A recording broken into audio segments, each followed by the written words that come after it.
자, 조금 전에 저도 얘기했지만 이재용 삼성전자 부회장 가석방 결정에 대한 후폭풍이 거셉니다. 민주당 대선 주자들은 결정을 존중한다는 쪽, 그리고 촛불 정신이 무너졌다는 쪽으로 입장이 극명하게 갈렸는데요.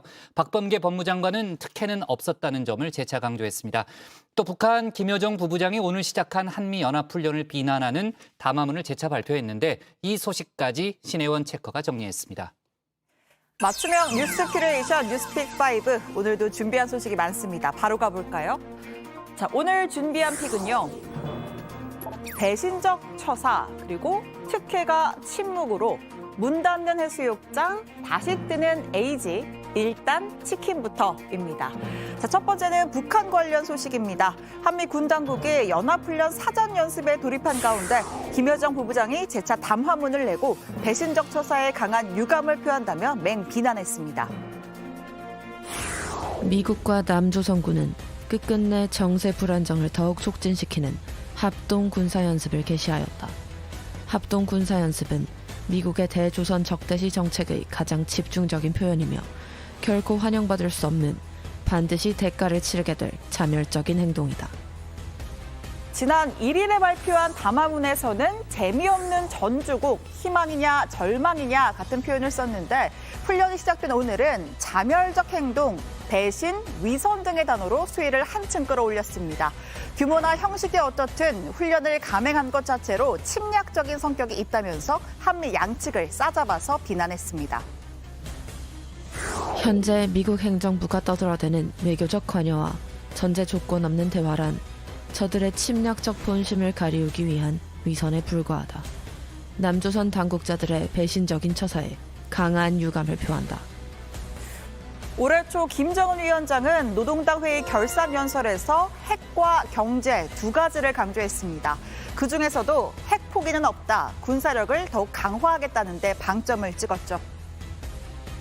국가 방위력을 질량적으로 더욱 강화하는 것을 주요한 과업으로 틀어주고 나가야 하겠습니다.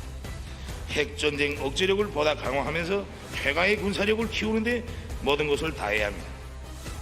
자, 오늘 김여정 부부장, 오빠 김정은 위원장이 내세운 강대강, 선대선 기조를 상기시키면서 그 어떤 군사적 행동에도 신속 대응 가능한 국가 방위력과 강력한 선제 타격 능력 강화에 박차를 가하겠다 예고했습니다. 선제 타격 단어가 눈에 들어오고요. 또 한동안 언급하지 않았던 주한미군 철수에 대한 주장까지 덧붙였습니다.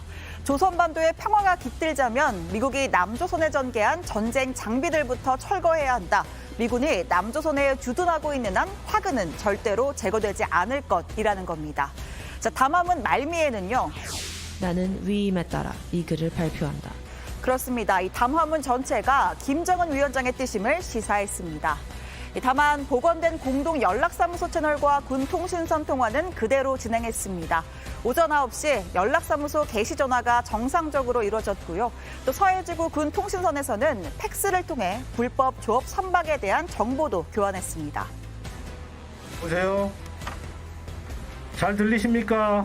이쪽 잘 들립니다. 여기는 남부 공동 연락사무소 서울 사무실입니다. 자, 북한이 한미훈련을 강하게 문제 삼는 것, 기본적으로는 한미 동맹을 흔들려는 의도가 있을 것이고요. 또 향후 있을 자신들의 무력 도발이나 핵 미사일 시험을 정당화하려는 차원도 있습니다. 쉬운 말로 밑밥 깔기죠. 자, 지난 3월 신형 단거리 탄도미사일 발사 후에 추가적인 군사행동을 보이지는 않았는데 다음 순서는 신형 잠수함이나 잠수함발 탄도미사일이 가능성이 커 보입니다. 청와대는 북한의 기존 주장이 담긴 담화다 예의주시하고 있다는 짧은 입장만 밝힌 채 말을 아꼈습니다. 그도 그럴 게 우리 군은 표면적으로는 코로나 상황을 이유로 연합훈련 참여 병력을 전반기보다 대폭 축소했습니다. 북한의 눈치를 본다는 비판까지 감수하며 내린 결정인데 정작 북한으로부터도 큰 비난을 산 처지가 됐기 때문입니다. 정부의 어정쩡한 태도에 훈련과 남북관계 두 마리 토끼를 전부 놓쳤다는 지적이 나옵니다. 실제 야외 훈련을 생략한 채 컴퓨터 게임만 하는 허수아비로 만들고 있습니다. 김여정이 훈련하지 말라는 말 한마디에 국군 통수권자가 손을 놓아버린 오늘은 치욕적인 날이며 통수권을 포기했으면 청와대에 있을 자격도 없습니다. 코로나 상황으로 인해 가급적 최소화하여 진행될 예정이지만 그런 만큼 더욱 엄격하고 내실 있게 치러질 것입니다. 북한의 눈치 보기를 한다거나 하는 식의 발언을 하는 것은 거짓에 기반한 정치적 선동에 지나지 않습니다. 자, 두 번째 픽 가보겠습니다. 두 번째는 특혜가 침묵으로입니다. 수감중이동 이재용 삼성전자 부회장의 광복절 가석방이 결정됐습니다. 적극 환영한다는 재계부터 촛불 정신이 사망했다는 시민단체까지 반응은 극명하게 엇갈렸습니다. 피할 수 없는 특혜 시비에 법무부는 다음과 같은 명분을 내세웠습니다. 대본에 그게 아니라 이 명분이 없다 아닙니까, 명분이. 특히 이번 가석방에는 코로나19 장기화로 인한 국가적 경제 상황과 글로벌 경제 환경에 대한 고려 차원에서 이재용 삼성전자 부회장이 대상에 포함되었습니다. 그러니까 전례 없는 코로나 상황에서 재계 1위 삼성그룹의 경제적 위상과 글로벌 영향력을 감안할 때 가석방이 불가피했다는 점을 강조한 것으로 보입니다. 박범계 장관은 미리 작성한 발표문만 낭독한 후에 별도의 질문을 받지 않고 회견장을 빠져나갔습니다. 이어서 법무부 대변인이 나서 이 부회장과 유사한 사례가 200명 넘게 있다며 특혜 시비에 선을 긋는 듯한 모습을 보였습니다. 과거에 다른 사건으로 수사 중이거나 재판 중에 가석방된 사례가 있었는지 2020년 추가 사건 진행 중에 가석방이 허가된 인원은 67명입니다. 다음으로 형기의 70%를 채우지 않은 가석방자 현황에 대해서 최근 3년간 형기의 70% 미만자는 244명이었습니다. 하지만 법무부는요, 전체 수감자 중에 이들이 차지하는 비율을 언급하진 않았습니다. 통계를 보면 추가 사건 진행 중에 가석방자는 전체의 0.85%, 또 3년간 형 집행률 70% 미만 중에 가석방자는 전체의 0.98%, 둘 다 1% 미만입니다. 이 부회장은 확률이 1% 미만인 두 사건의 교집합에 해당하는 셈입니다. 지난해 교정통계연보에 따르면 근 10년 동안 형 집행률 60% 미만 가석방 허가율 0%대입니다. 70% 미만도 최대가 2019년 0.9%였고요.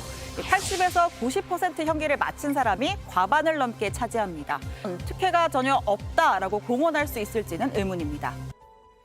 자, 관련해서 민주당 대선 주자들의 반응이 엇갈렸습니다. 일단 민주당의 공식 입장은 법무부의 결정을 존중한다죠. 여기에 이재명 경기지사와 이낙연 전 대표, 정세균 전 총리가 공감을 표했습니다. 가석방 결정을 존중하며 또 이 부회장은 경제 발전에 이바지하고 반성하는 모습을 보여줘야 한다는 겁니다. 특별한 혜택을 부여하는 것은 옳지 않고 또 한편으로는 재벌이라고 해서 가석방이라든지 이런 제도에서 또 불이익을 줄 필요도 없다. 삼성이 투자를 새롭게 한다든지 국제 경쟁에서 이재용 부회장이 역할을 하면 국민들 다수께서 아마 가석방에 찬성을 하고 있는 입장인 것 같습니다. 반면에 추미애 전 장관과 김두관, 박용진 의원은 격앙된 태도로 가석방 결정 비판했습니다. 추미애 전 장관, 곱빼기 사법특혜를 준 셈이다. 법무부가 솜털같이 가볍게 공정을 날려버린다는 것은 유감이라면서 박범계 장관을 직격했습니다. 가석방은 촛불의 정의로 물어야 한다라고도 했습니다. 자, 김두관 의원도 재벌 앞에 법무부가 무릎을 꿇었다면서 특히 억강부약과 공정세상을 내세웠던 이재명 후보가 반대하지 않은 것은 실망을 금할 수 없다고 저격했습니다. 박용진 의원, 누가 봐도 특혜다, 부끄럽다는 입장입니다. 법무부가 어떻게 이야기를 하든 간에 문재인 정부에서 재벌 총수에게 이런 특혜 조치가 이루어졌다고 하는 건 정말 부끄러운 일이고 무릎이 꺾이는 심정이더라고요. 민주당이 촛불혁명의 정신을 이어간다고 스스로 이렇게 얘기를 하면서 국민들이 우리 뭘로 볼까, 정치인들을 뭘로 볼까 이런 걱정이 드는 거고요. 청와대는 법무부가 절차에 따라 한 일에 대해 청와대가 입장을 밝히는 것은 적절치 않다는 공식 입장을 내놨습니다. 가석방은 법무부의 권한이므로 대통령은 관여한 바 없다는 취지로 해석됩니다. 정치권에서는 대통령의 부담이 큰 사면 대신 법무부 차원의 가석방을 택할 거란 전망이 나왔는데 그것도 같은 맥락이었죠. 하지만 그건 표면적인 차원입니다. 실제로 법무부가 청와대가 반대하는 결정을 내리는 건 쉬운 일이 아닐 겁니다. 기업인 가석방 공방, 청와대 법무장관 권한이라고. 청와대 권한 아니라고요? 법적으로는 법무장관 권한일지 몰라도 실제로 청와대와 법무부의 협의를 거쳐 대통령의 의중대로 결정된다고 보면 틀림없어요. 괜히 발뺌하지 말아요. 어느 코미디 대사를 빌자면 누굴 바보로 하나. 조국 전 장관 자녀에게 허위 인턴 서류를 발급해줬다는 의혹을 받고 있는 한인섭 서울대 법대 교수가 2014년에 쓴 글입니다. 당시에 박근혜 정부에서 SK 최태원 회장 가석방이 논의되던 시점입니다. 여기에 조국 전 장관이 댓글을 달았습니다. 청와대의 실세 진돗개 권한이 아니라고 한 것이 다행이다. 그러니까 이 두 사람은 가석방을 결정할 진짜 권한이 청와대에 있다고 본 겁니다. 6년 전입니다. 야당 의원이던 문재인 대통령은 총수의 가석방은 특혜라면서 반대 입장을 분명히 했습니다. 경제 정의라는 관점에서 더 분명한 원칙을 세워야만 국민들이 동의할 수 있을 것이라고 했습니다. 다시 6년 뒤 재차 불거진 총수 특혜 논란에 청와대는 침묵을 지키고 있습니다. 이렇게 재벌이나 대기업의 총수나 임원들쯤 되면 이미 법원에서 형량을 정할 때부터 엄청난 그런 고려를 받고 있고 국민들이 볼 때는 특혜를 받고 있거든요. 또 가석방에서도 또 특혜를 받는다면 그것은 저는 경제 정의에 반하는 그런 일이라고 생각합니다.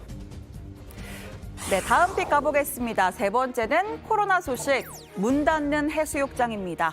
수도권은 4단계, 비수도권 3단계 연장에 확산세가 거센 부산은 오늘부터 자체 4단계에 들어가기로 했습니다. 이에 해운대를 비롯한 총 7개 해수욕장을 모두 폐장하기로 했는데요. 한창 피서철인 8월인데 파라솔도 튜브도 찾아보기가 힘들어졌습니다. 그런데 조금 의아한 건요. 이런 편의용품 대여만 금지할 뿐 수영이나 서핑, 바나나 보트 같은 레저 활동은 가능하다는 겁니다. 물에 들어가는 걸 막을 법적 근거가 없기 때문인데요. 그렇다면 폐쇄 효과가 얼마나 될지 의문입니다. 해운대 구청에 따르면 어제 하루 해운대 해수욕장에만 20만여 명이 넘게 방문했다고 합니다. 네 번째 픽은 다시 뜨는 에이지, 다시 뜨는 아스트라제네카입니다. 8월 공급 예정이던 모더나 백신 물량이 절반 이하로 줄어들면서 정부의 접종 계획에도 비상등이 켜졌습니다. 7월 50대 후반 접종을 앞두고도 비슷한 일이 있었는데요. 그땐 주 단위로 들어오던 화이자로 일부 변경했었는데 이번에는 그 물량조차 여의치가 않습니다. 그런데 최근 들어 한 번도 온 적이 없던 잔여 백신 알람이 자주 울립니다. 에이지, 아스트라제네카 물량이 다소 여유가 있는 건데 혈전증의 부작용 논란에 사용 연령 제한을 만 20세 이상에서 만 50세 이상으로 올려놓은 상황입니다. 방역 당국은 원래 허가 범위가 18세 이상이었기 때문에 상황에 맞게 연령 제한을 바꿀 수 있다고 밝혔습니다. 아스트라제네카의 경우에는 7월부터 50세 이상에 대해서 공고를 하고 있는데요. 이것은 이제 코로나19의 그 유행 상황이라든지 백신 수급 상황에 따라서 접종 가능 연령에 대한 논의는 변동이 가능하기 때문에. 네, 오늘의 마지막 픽입니다. 일단 치킨부터. 이 조육시멘토의 톡 쏘는 올림픽을 기대했지만 도쿄까지는 신토토가 마무리를 지어야겠죠. 9년 만에 4강 투혼을 보여준 여자 배구 대표팀이 어제 저녁 귀국했습니다. 김연경 선수의 소감부터 들어볼까요? 18살 때 처음으로 국가대표라는 꿈을 가지고 있었는데 벌써 16년이라는 시간이 흘렀다는 게 느껴지지가 않고 그냥 이때까지 같이 고생하고 많이 도와주셨던 분들한테 너무 감사드리고 네, 향후 계획은 오늘 지금 집에 가서 샤워하고 씻고 치킨을 시켜 먹을 예정입니다. 혼자 치킨 시켜 먹을 거고요. 네, 이 인터뷰 보고 저도 어제 치킨 한 마리 시켰습니다. 자, 연경 선수 대표팀 은퇴에 대해서는 의논이 필요해서 단정할 수 없다 말을 아꼈는데요. 앞으로 중국 리그에서 뛰는 데다가 다음 아시안 게임이 중국인지라 그 점을 고려한 듯도 싶습니다. 모든 결정 연경 언니 마음대로 하시면 되겠습니다. 자, 올림픽으로 큰 감동을 준 우리 선수들에게 다시 한번 감사 인사 전하면서 발제 마치겠습니다. 여러분은 어떤 소식 원픽으로 꼽으셨나요? 들어가서 이야기해보겠습니다. 뉴스픽 5였습니다.